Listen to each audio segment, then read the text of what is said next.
हम हवा नहीं जो कहीं खो जाएंगे, हम वक्त भी नहीं जो गुजर जाएंगे, हम कोई मौसम भी नहीं जो बदल जाएंगे, हम कोई फूल भी नहीं हैं जो मुरझा के बिखर जाएंगे।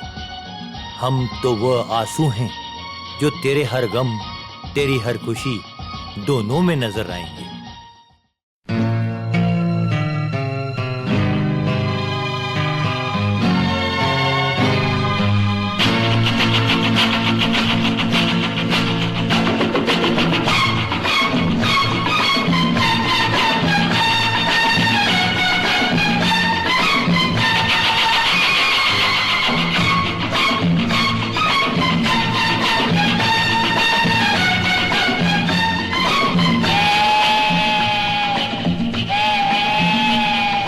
गाड़ी बुला रही है, सीटी बजा रही है, गाड़ी बुला रही है, सीटी बजा रही है।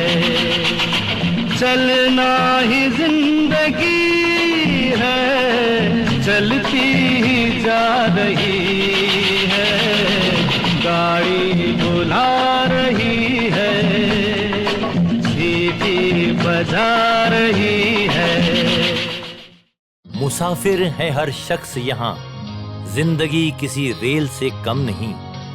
दौड़ रही है जिंदगी किस्मत की लकीरों पर, जो किसी बेमेल पटरियों से कम नहीं।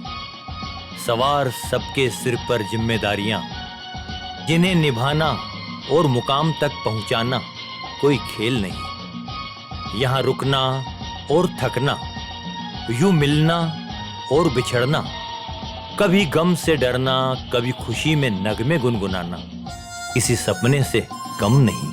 हर शख्स का है ये सफर, पर इस सफर में ताउम्र कोई किसी का हम सफर नहीं, कोई किसी का हम सफर नहीं।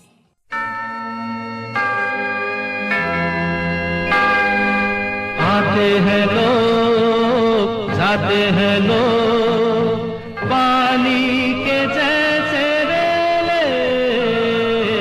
आते हैं लोग, जाते हैं लोग, पानी के जैसे रेले।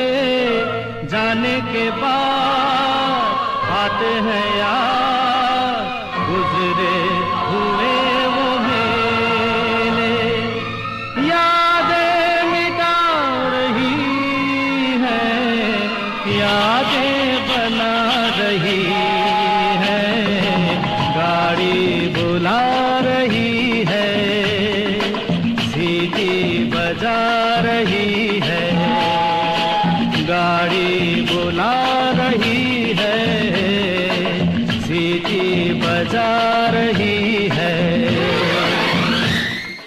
ये कैसी जिंदगी है या है रेल का सफर, सारे खूबसूरत नजारे पलक झपकते ही गुजर गए। आज के सफर की शुरुआत करते हैं कुछ वर्षों पूर्व इंदौर से, जहां श्री चोइथराम मतलानी जी के चारों पुत्र घनश्याम दास जी, वासुदेव जी, श्री किशन जी और दयालदास जी स्थापित होकर परिवार के नए विकास की तरफ अग्रसर हो रहे थे।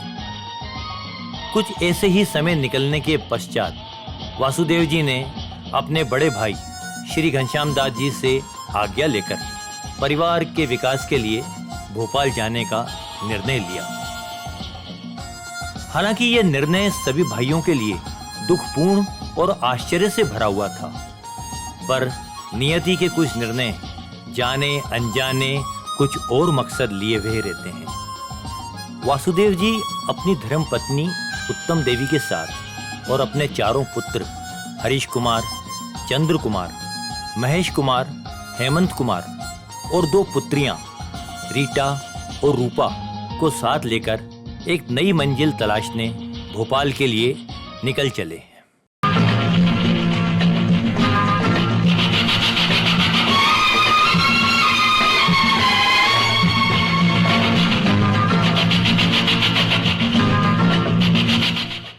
भोपाल में उन्होंने अपना वही शुरुआती बिजनेस सिलाई धागे की फैक्ट्री का शुरू किया।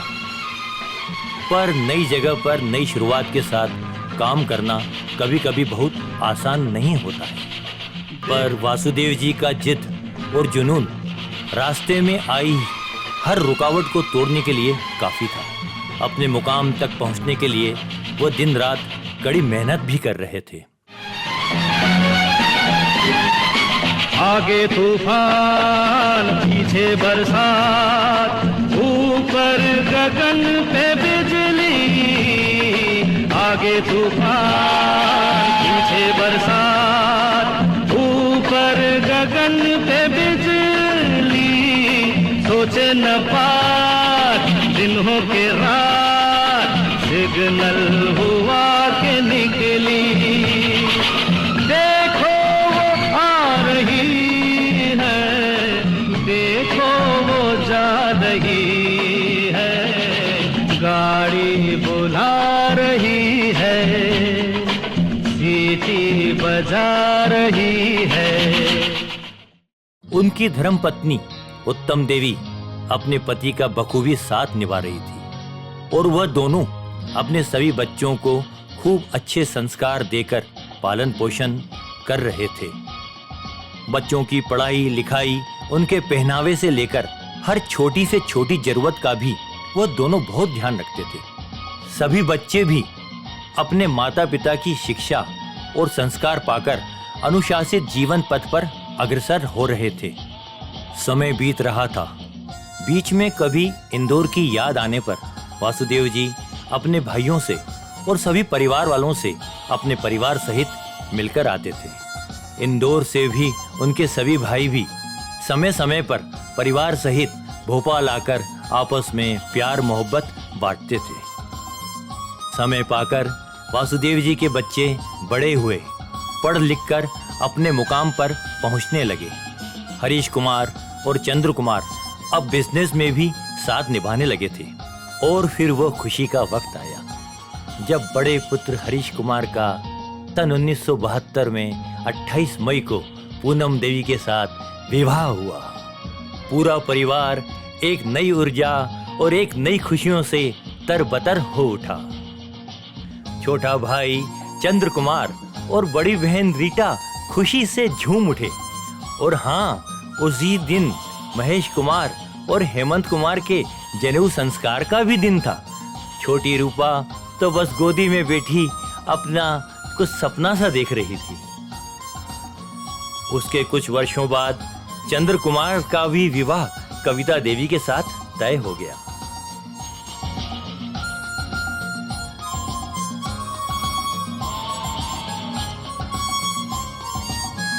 बड़ी पुत्री रीटा बंबई के सेठ जमुना दास जी के पुत्र गिरधारी लाल के साथ विवाह बंधन में बंध गई। समय निकल रहा था। महेश कुमार शुरू से ही क्योंकि कम बोल सकते थे, पर वो घर में सबके प्यारे थे। और सबसे छोटी रूपा पूरे परिवार की लाडली थी। और चारों भाइयों में सबसे छोटा था हेमंत कुमार, जो बस दिन रात किसी फिल्मी कलाकार की तरह मस्ती में झूमते गाते नाचते रहता था। हेमंत कुमार सभी भाइयों को बहुत प्यारा था और वो भी अपने बड़े भाइयों का और बड़ी बहन का बहुत आदर करता था। वो जानता था कि उसके बड़े भाई हरीश भैया, चंद्र भैया और बहन रीटा दीदी उसकी, महेश भैया और छोटी रूपा की पूरी जिम्मेदारी संभाले हुए हैं। और शायद वो इसीलिए ज्यादा मस्ती में मस्त रहता था। फिर वह समय भी आया कि छोटी पुत्री रूपा का विवाह भोपाल के मनोहर छाबड़िया के साथ तय हो गया। और हेमंत कुमार की भी शादी भोपाल में श्री अर्जुनदास साधवानी जी की पुत्री पायल के साथ हो गया। सभी अवसरों पर इंदौर वाले परिवार सहित आते थे और हर उत्सव की रौनक बढ़ाते थे। अब वो समय आ गया था कि हरीश कुमार और चंद्र कुमार पूरी तरह से व्यापार संभालने लगे थे। दोनों एक दूसरे के पूरक थे। उनकी जोड़ी राम लक्ष्मण की जोड़ी की जैसे थी।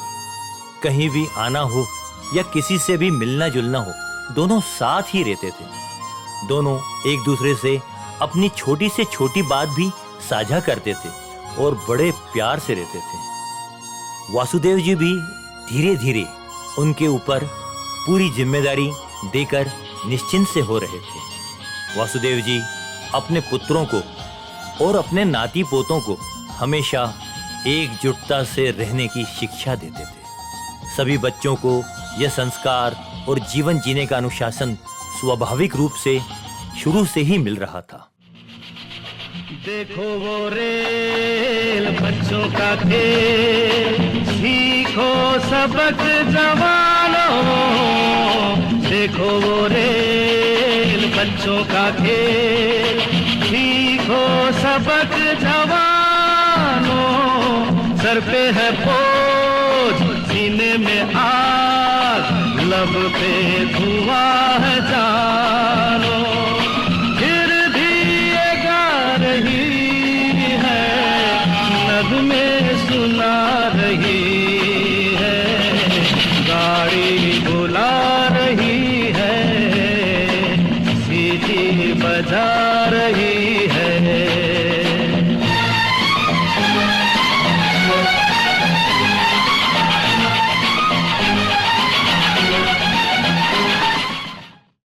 सब कुछ ठीक चल रहा था, लेकिन अचानक एक दिन ऐसा समय आया मानो चलती गाड़ी में कुदरत का ब्रेक लग गया हो। चंद्र कुमार अचानक इस संसार से चले गए। उनके आकस्मिक जाने से परिवार एकदम से बिखरने लगा। सभी की हिम्मतें टूटने लगी।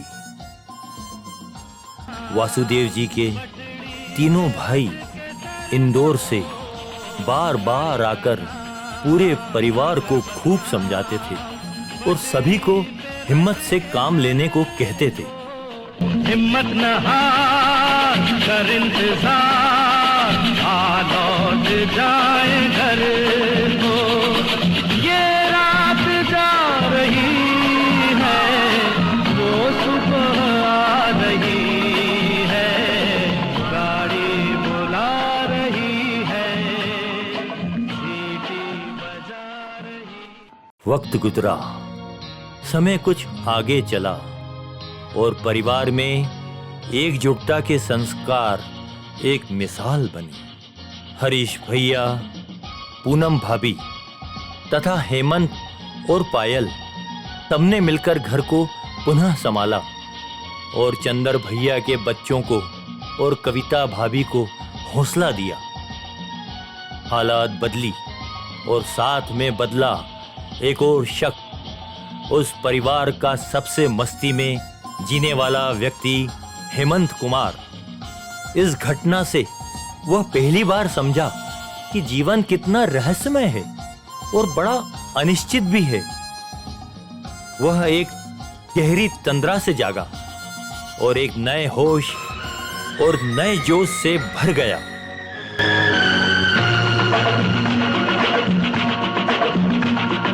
सुनिए पैगाम, ये है संग्राम, जीवन नहीं है सपना।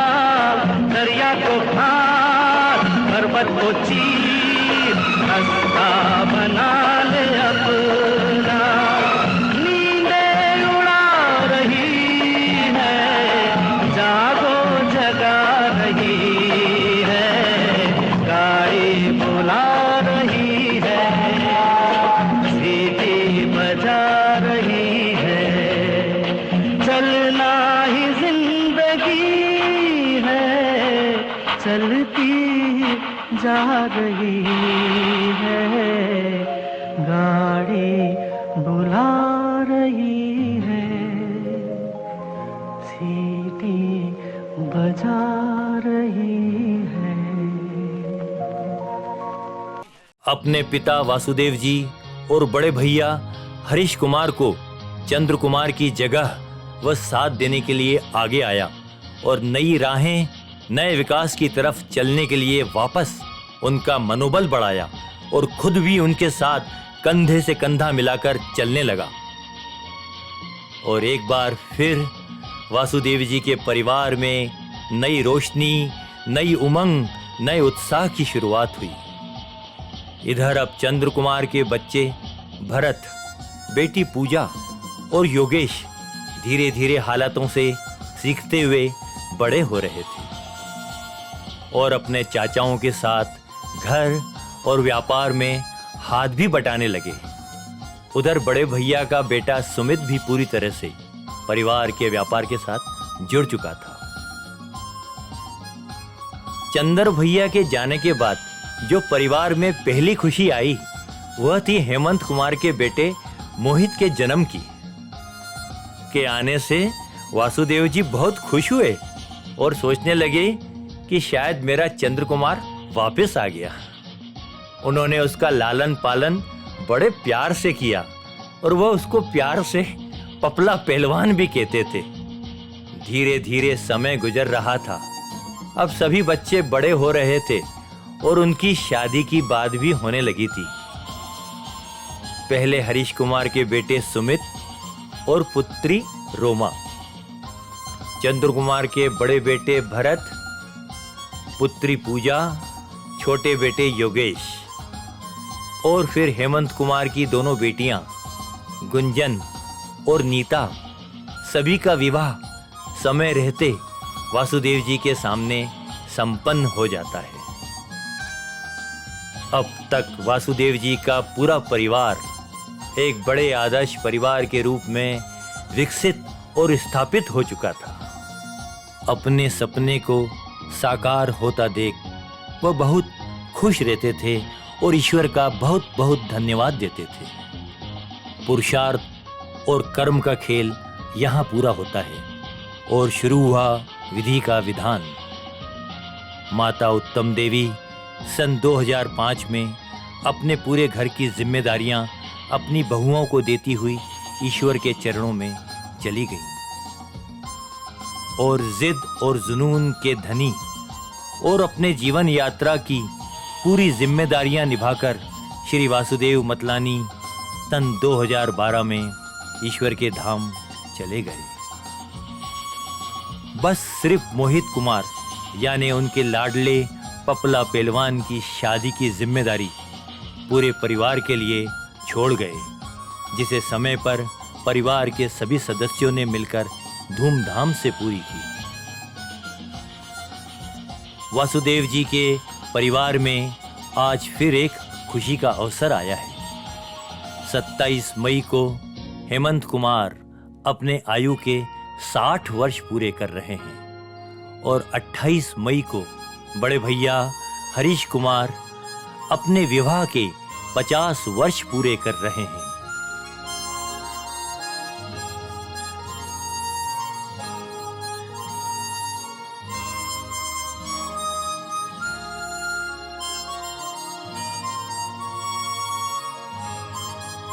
इस अवसर पर पूरा परिवार अपने माता पिता और मतलानी परिवार के सभी पूर्वजों को और बुजुर्गों को याद करते हुए उनसे आशीर्वाद मांग रहा है और कामना कर रहा है कि उनका वरद हस्त इस परिवार पर सदैव बना रहे। यह परिवार आज भी उसी एकजुटता से रहता है और अपने बच्चों को भी यही शिक्षा दे रहा है। वासुदेव मतलानी जी पूरी उम्र अपनी खुशियों को अपने परिवार पर न्यौछावर करते रहे। उनका एक ही लक्ष्य था कि उनका परिवार आत्मसम्मान से जिए, हमेशा एकजुटता से रहे और आगे बढ़ता चला जाए। अपने जिद और जुनून से और व्यापार में कड़ी मेहनत से उन्होंने अपने परिवार को स्थापित करने के मकसद को कामयाब किया। वासुदेव जी हर पल, चाहे कोई खुशी का या कोई गम का समय हो, अपने परिवार वालों से यही कहते थे कि छोटी छोटी बातों पर पराया क्या करना, मुंह फेर कर किसी से वक्त बिताया क्या करना। जिंदगी रेल की तरह गुजर जाएगी रे मन, हसीन वक्त को नफरतों में जाया क्या करना।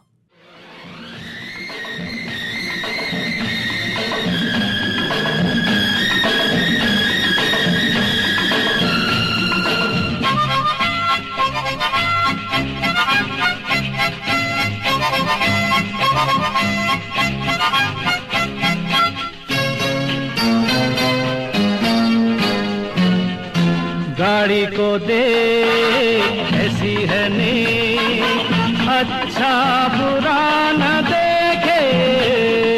गाड़ी को दे ऐसी है नीक, अच्छा बुरा न देखे। सब है सवार दुश्मन के यार, सबको चलिए लेके। जीना सिखा रही मरना सिखा रही है।